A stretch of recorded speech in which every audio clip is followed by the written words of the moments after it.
The pilots of an Air Canada Flight 797 said, "We have a problem back here. There's a small lot of it coming from the rear lavity."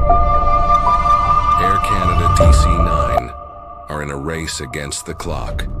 A fire has taken hold on board, and with each passing second, the smoke thickens, and the pilots lose critical instruments. Passengers cough and choke on the toxic fumes, desperate to escape the burning plane. Will the pilots manage to land their stricken jet before it's too late? Or will the fire consume their chances? This is the story of Air Canada Flight 797. Welcome to our YouTube channel. Please subscribe now.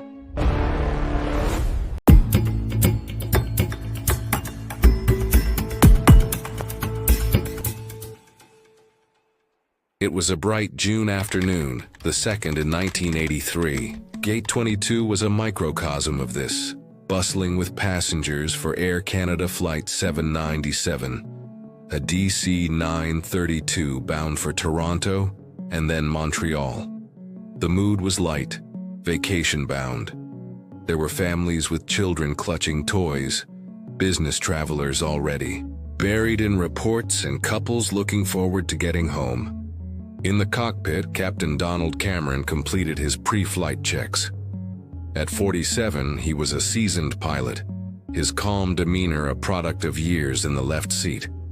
His first officer, Claude Ouimet, though younger, was equally professional. Their aircraft, a DC-932 registered CFTLU, was a workhorse. It wasn't the newest plane in the fleet, but it was reliable. A trusted machine that had carried thousands safely to their destinations. The boarding process was routine. Among the 41 passengers and 5 crew members was Grant Latimer, a well-known Canadian folk singer returning from a tour. For the first hour, it was perfectly ordinary. Drinks were served. The sky outside was a brilliant, untroubled blue. The first sign that something was amiss was subtle, almost innocuous. About 55 minutes into the flight, a passenger in the aft section near the rear lavatory mentioned a faint smell like burning plastic to a flight attendant. The attendant, Sandra, nodded politely and assumed it was a minor electrical fault with one of the ovens or a coffee maker. She checked the galley area. The smell was there, but it was faint, elusive. She mentioned it to Judy Davidson, who agreed. It was probably galley-related and not to worry the passengers. But the smell didn't go away. It grew stronger, more acrid. A few minutes later, another passenger from the back pressed the call button. "There's smoke," he said, his voice tinged with alarm. "Coming from the washroom." Sandra went to investigate. She saw a thin, gray wisp of smoke seeping from the bottom of the lavatory door. She tried the handle. It was unlocked, and when she opened it, a billow of dense black smoke poured out, making her cough and step back. The air was hot, thick with the smell of burning insulation and plastic. Her professional composure held, but her heart rate spiked. This was no faulty oven. She immediately went to the interphone at the rear galley and called the cockpit. In the cockpit, the chime of the interphone was an interruption to the routine. First Officer Ouimet answered. "Yes, what is it?" Sandra's voice was controlled but urgent. "We have a problem back here. There's smoke, a lot of it, coming from the rear lavatory." Captain Cameron's head turned. "Smoke? Confirm? Smoke in the rear lavatory?" "Yes, Captain. It's significant. The door was closed, but it's filling the aft galley." "All right, we're declaring an emergency. Claude, get on with center. Tell them we have a fire on board and need an immediate diversion to the nearest suitable airport." Cameron's voice was calm, but his actions were swift. He reached for the emergency checklist, fire on board. The procedures were drilled, memorized, but they were designed for engine fires, electrical fires in the cockpit, not an unseen blaze in the belly of the passenger cabin. May keyed his Center, microphone. Air Canada 797 emergency. Louisville Air Canada Center, Air 797, Canada Louisville, go ahead with your 797, We have a fire on board, smoke in the emergency. cabin. Request immediate The controller's evacuation to the voice nearest came airport. back, instantly alert. Air Canada 797, Louisville. Go ahead with your emergency. We have a fire on board, smoke in the cabin. Request immediate vectors to the nearest airport. Roger, Air Canada 797, stand by. A brief, tense silence. Then the controller's voice returned, crisp and efficient. Air Canada 797, the nearest suitable airport is Louisville Standiford Field, bearing 04060 miles. Turn left. Heading 360, descend and maintain 10,000. Left heading 360, down to 10,000. Air Canada 797. May acknowledged, already beginning the turn. The nose of the DC-9 dropped as he initiated a rapid descent. In the cabin, the situation was deteriorating faster than anyone could have anticipated. Judy Davidson took charge. Everyone listen. We need everyone to move forward. Leave your carry-ons. Move to the front of the aircraft now. Her voice cut through the growing murmur of panic. Passengers unbuckled, their easygoing mood shattered. They crowded into the forward aisle, their faces masks of confusion and fear. The smoke was no longer contained to the rear. It was a living thing, thick, black, and choking, pouring from the lavatory and spreading along the ceiling of the cabin. It began to drop, creating a blinding toxic fog.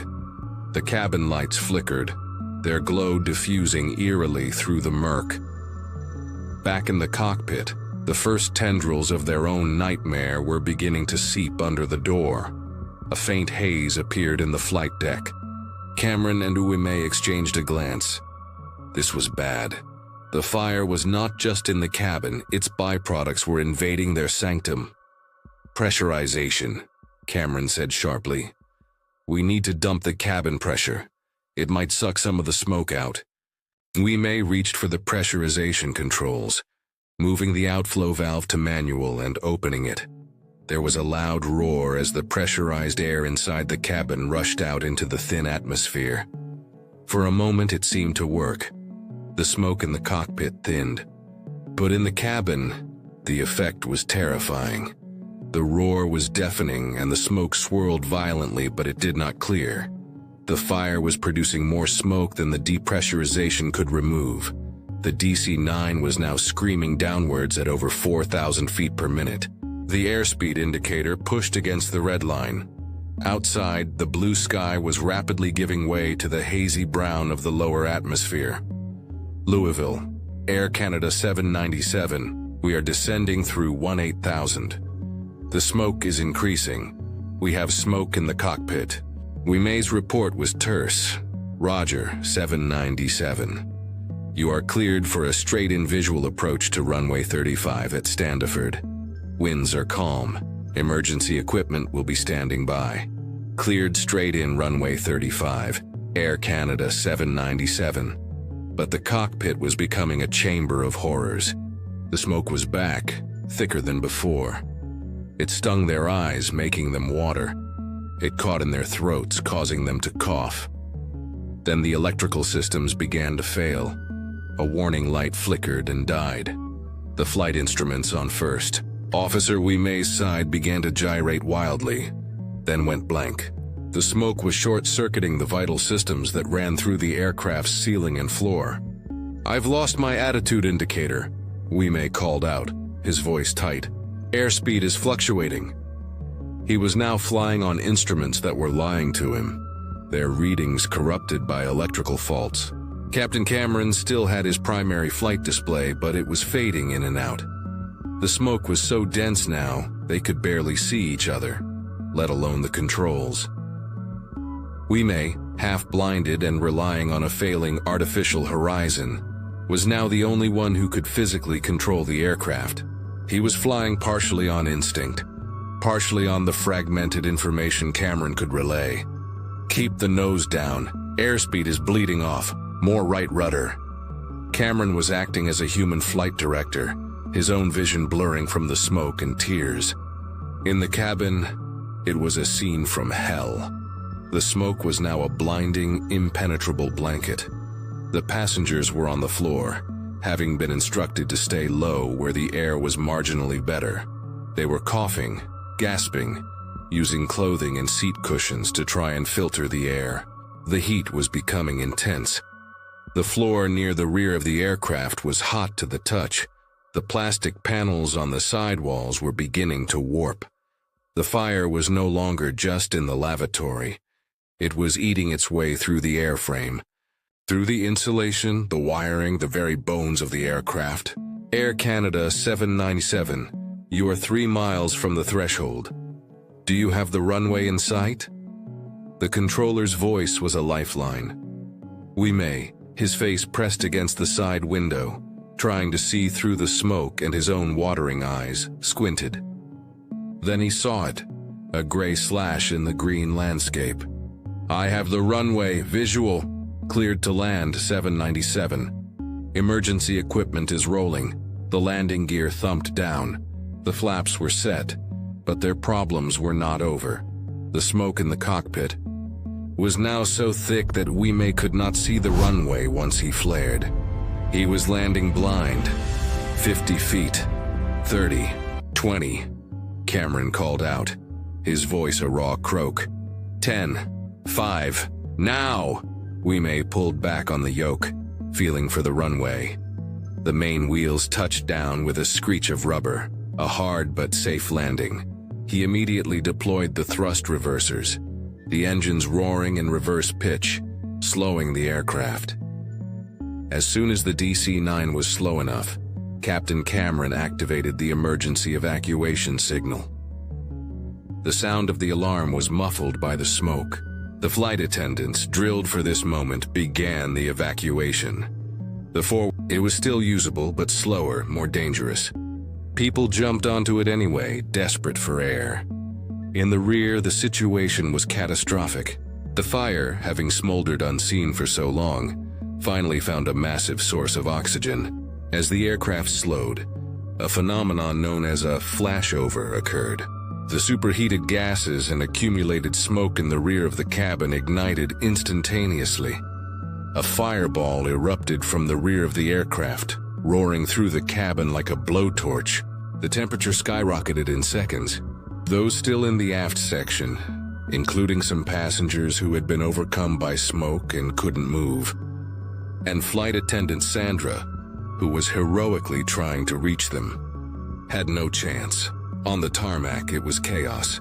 People were running from the aircraft, some with their clothes on fire, their hair singed. The airport fire crews were there, hosing down the fuselage, fighting the inferno that had now fully consumed the rear half of the DC-9. When the final tally was made, 23 of the 46 people on board had perished. Most died from smoke inhalation and the subsequent flashover. Captain Cameron and First Officer Wimay, blinded and nearly overcome, were among the last to evacuate, stumbling out of the cockpit windows with the help of firefighters. The investigation by the NTSB would determine the cause was an electrical fault in the rear lavatory's flushing motor, which overheated and ignited the surrounding plastic and insulation. But the real tragedy the investigation found was the speed and toxicity of the smoke. The burning materials produced cyanide gas and carbon monoxide, which quickly incapacitated the passengers. The fire itself had remained hidden, burning inside the walls until it was too late. The legacy of Flight 797 was written in new regulations that transformed aviation safety. It led to the mandatory installation of smoke detectors in all aircraft lavatories, more robust fire-resistant materials for cabin interiors, improved crew training for in-flight fires, and, most significantly, the requirement for floor-level lighting to guide passengers to exits in smoke-filled cabins. The story of those terrifying minutes, of a race against an invisible enemy, of blind landings and heroic cabin crews, and of a folk singer's song in the dark, became a somber lesson that made every flight that followed immeasurably safer. Thank you for watching this complete video. Please like and subscribe our YouTube channel, Red Dot Aviation.